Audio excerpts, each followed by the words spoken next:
piso. Ako'y sarit.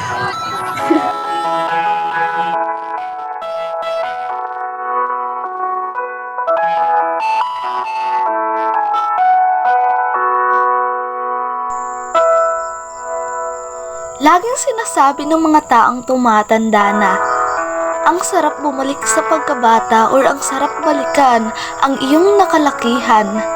Bakit nga bang sa balikan? Marahil sa kanilang nakasanayan di na nila magawa ngayon. Lalo na kung iisipin natin ang mga alaalang nagbibigay ng saya sa atin. Lalong-lalo na ang mga larong Pinoy na katulad ng luksong tinik, habol-habulan, patintero, at iba pa.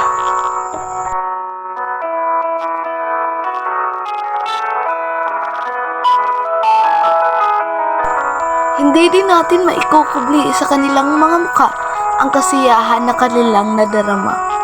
Umaraw man o umulan, tuloy pa rin ang kanilang paglalaro. Dahil sa panahon ng 90s, ang kasabihan na kung may tiyaga, may nilaga ang tumatatak sa kanilang mga isip.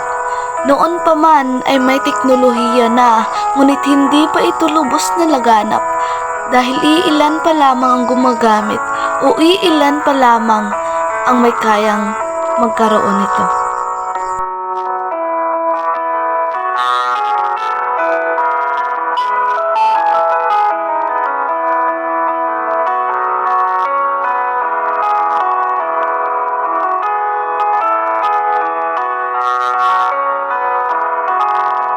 At ang lahat ng mga ito ay bihira na nating makikita ngayon.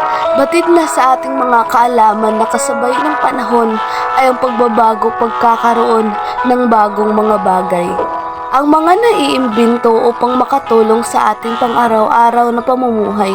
Ngunit sa pagbabagong ito ay lubos na apektado ang mga kabataang gumagamit ng mga makabagong teknolohiya ngayon.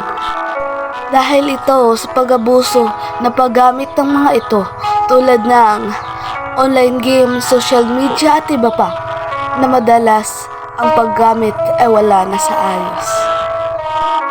Dahil din sa makabagong teknolohiya, karamihan sa mga kabataan ay may natatamo ng sakit tulad ng maaagang paglabo ng mga mata dahil sa madalas na pagpupuyat.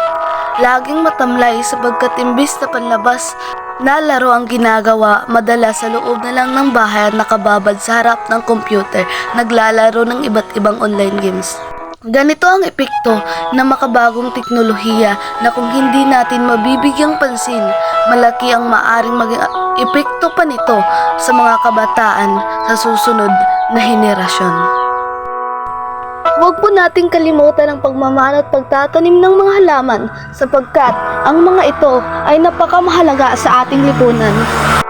Ang mga ito ay nagpapakita bilang isang respeto sa ating kapwa-tao at sa ating lipunan.